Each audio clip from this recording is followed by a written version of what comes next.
කරනවා ස්වාමීනි භාග්‍යතුන් වහන්සේ මම පාපිස්සක් වගේ කියලා. ඒ පින්නතුනි පාපිස්සක් වගේ කියලා කියන්නේ.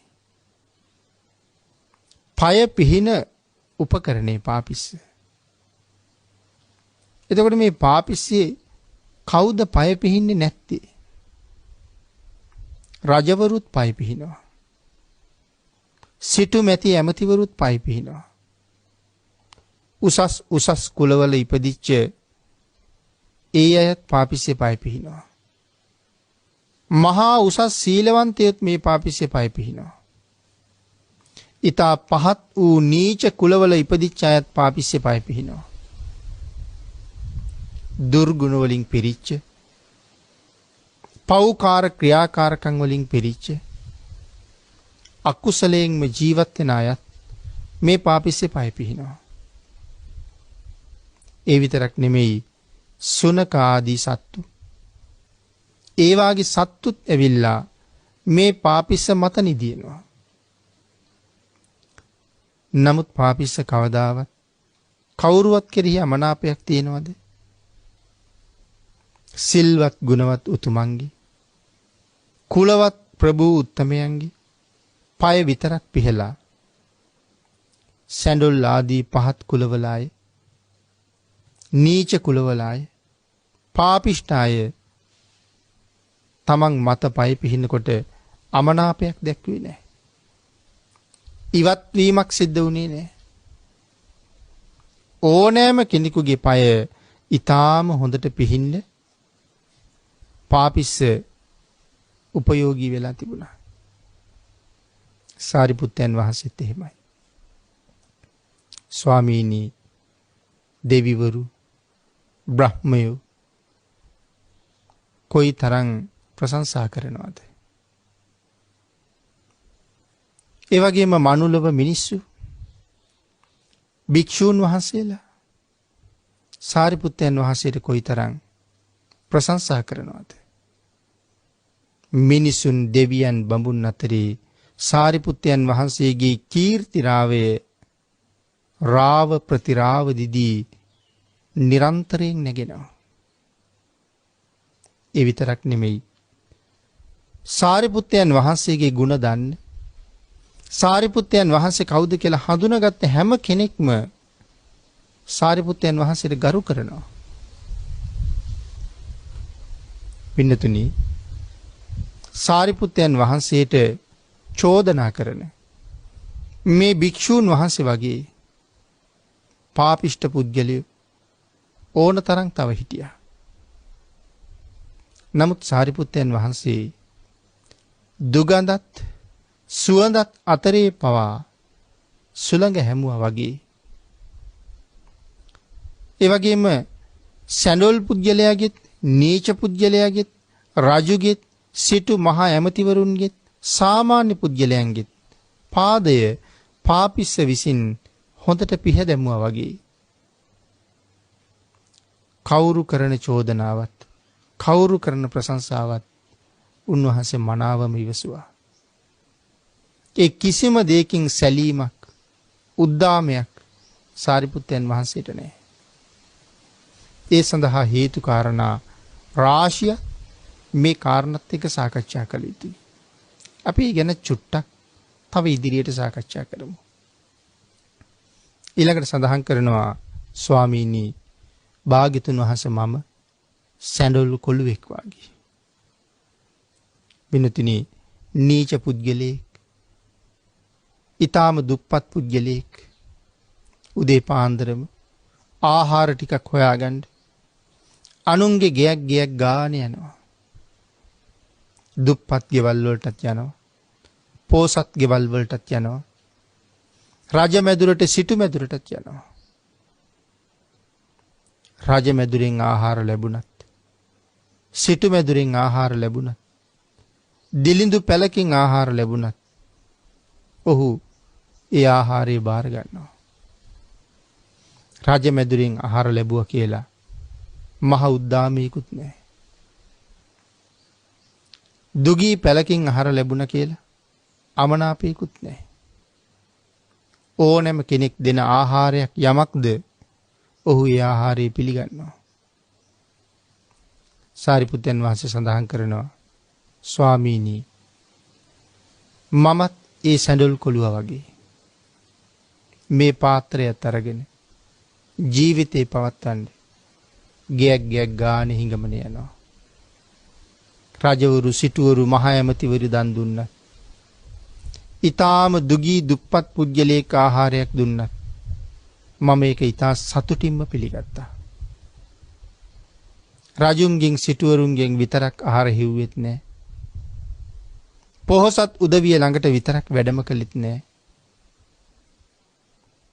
මම හැම කෙනෙක් ළඟටම වැඩම කළා. හැම කෙනෙක්ම දෙන දානි පිළිගත්තා. හැමෝටම අනුකම්පා කළා. යහපතක් කරන්න දුප්පතුන්ම හොයාගෙන පින්නතුනි වැඩියා. අර සැඬොල් කොළුවා තුල අහංකාරකමක් මානයක් තමන්ට ලැබුණ ආහාරයේ සම්බන්ධයෙන් ඇති නොවෙනවද? කාගෙන් ලැබුණද කියන කාරණාව සම්බන්ධයෙන් උද්දාමයක් අමනාපයක් ඔහුට නැද්ද? මමත් ඒ වගේමයි ස්වාමීනි. ඊළඟට සඳහන් කරනවා අං සිඳුණු ගවයෙක් වාගේ කියලා. පින්නතුනේ අන් දෙක කැඩුන ගවයෙක් සැර පරුස බවින් බොහෝම අඩුයි. අනික ඕනෑම කෙනෙකුට බය නැතුව ළඟට යන්න පුළුවන්. මොකද ඔහුගෙන් කරදරයක් වෙන්නේ නැති වෙයි කියලා විශ්වාසයි. අං දෙක බොහොම උල් වෙලා දිගට තියෙනවනම් ළඟට යන්න ටිකක් බයයි. සමහර වෙලාවට හොඳටම බයයි. එයි අං වලින් පහර දුන්නොත් මහ ලොකු බරපතල අනතුරකට මරණාසන්න අනතුරකට මරණයට පවා මුහුණ දෙන්න පුළුවන්. නමුත් අං සිඳුන ගවයෙක්ගෙන් එහෙම කරදරයක් වෙන්න හේතුවක් නැහැ. ළඟට ගිහිල්ලා හිස අත ගන්නවා, ඇඟ අත ගන්නවා, කන අත ගන්නවා. අන්‍ය වූ ගවයන් අතරට ගියත් ඔහු ඒ සියලු ගවයන්ට හිස නමලා ඉන්නවා. මොකද තමන්ගේ අන් දෙකම සිඳිලා. ආන් ඒ බව දන්න නිසා ඔහු හැමෝම අතරේ ඉන්නකොට තමන් කවුද කියලා හඳුනගෙනයි ඉන්නේ. ඒ වගේ තමයි සාරිපුත්තයන් වහන්සේ මේ ලෝකේ ජීවත් වෙනකොට තමන් වහන්සේ කවුද කියන කාරණාව උන්වහන්සේ හොඳටම දන්නවා. ඒ නිසයි සඳහන් කරන්නේ ස්වාමීනි මම අං සිඳුණු ගවයෙක් වගේ කියලා. නැවත 8 වෙනි කාරණාවක් සඳහන් කරනවා. ස්වාමීනි භාග්‍යතුන් වහන්සේ මේ ලෝකේ ඊටාම පිරිසිදුවට ජීවත් වෙන්න කැමති අය ඉන්නවා. හොඳට නාගෙන පිරිසිදු ඇඳුම් ඇඳගෙන සුවඳ ගල්වගෙන ඉන්න කෙනෙකුගේ ඇඟට කුණු වෙච්ච ගැරඬි කුණක් වැටුනොත් ඒ සම්බන්ධයෙන් ඒ පුද්ගලයා යම්සේ පිළිකුල් කරනවද? ඒ ගැරඬි කුණ නිසා යම් පිළිකුල් බවක් ඇති කරගන්නවද? ඒ දුර්ගන්ධය නිසා යම් පිළිකුල් බවක් ඇති කරගන්නවද? ස්වාමීනි මගේ කයත් ගැරඬි කුණක් වගේ. දුගඳ හමන අපිරිසිදු මේ කය දරාගෙන ඉන්න මම යම් හේතුවක් නිසා යම් කාරණාවක් නිසා මේ කය සම්බන්ධයෙන් කවදාවත් උද්දාමයක් මට නැහැ. කවදාවත් අහංකාර බවක් මට නැහැ. පින්නතුනි සාරිපුත්තයන් වහන්සේට තියෙන්නේ මනා රූප సౌందර්යයක්. දකින්න ඕනෑම කෙනෙකුට ප්‍රිය උපදවන මනා වූ ශරීර පෙනුමක්. මනා වූ ශරීර වර්ණයක්. මනා රූප సౌందර්යයක්. පුදුම කායික ශක්තියක්. මෙවන් වූ මහා ශක්තියින් දරාගෙන මෙවන් සුන්දර රූපයකට හිමිකම් කියමින් දුටුවන්ගේ ඇස් පිනවන ඡවි වර්ණයක් සහිතව හැම දිනාගේම ප්‍රසාදයට පත් වෙමින් වැඩ හිටියත් මේ කය අසුචි පුරෝපු කලගෙඩියක් හා සමාන බව සාරිපුත්තයන් වහන්සේ හොඳාකාරවම දන්නවා. මේක පිළිකුල් කළ යුතු පිළිකුල් සහගත කයක් මිස ප්‍රදර්ශනය කර කර උද්දාමයට පත්විය යුතු ශරීරයක් නෙමෙයි කියන බව දන්නවා. ඒ නිසායි සඳහන් කරන්නේ ස්වාමීනි මේ ගැරන්ඩි කුණක් වගේම පිළිකුල් සහගතයි මේ කය. එවන් පිළිකුල් කයක් දරාගෙන මම මොනවට අහංකාර වෙන්නද? අවසාන වශයෙන් සඳහන් කරනවා පින්නතුනි ස්වාමීනි භාග්‍යතුන් වහන්සේ මස් පුරෝපු බට කොළ වලින් වියාපු බටපුතු පෙට්ටියක් යම්සේද මේ ශරීරයේ එහෙමයි. ඒ කියන්නේ පින්නතුනි අපි මේ බට පතුරු වලින් වියපු පෙට්ටියකට මස් වාගේ දේවල් දාලා වහලා තියලා නැවත ඔසවලා ගන්නකොට අර මාංශයෙන් බේරිච්ච ජලය මේ පෙට්ටියේ තනින් තනින් වැක්කිරෙනවා. ඒ වාගේ තමයි මේ ශරීරය. සාරිපුත්තයන් වහන්සේ සඳහන් කරන්නේ ඒකයි. මේ ශරීරයේ තියෙනවා දොරටු 9ක්. රෑ දවල් දෙකේම විවෘතයි. ආන්ගේ දොරවල් වලින් හැම මොහොතකම අපද්‍රව්‍ය බාහිරට ගලනවා. මොනවද ඒ දොරවල්?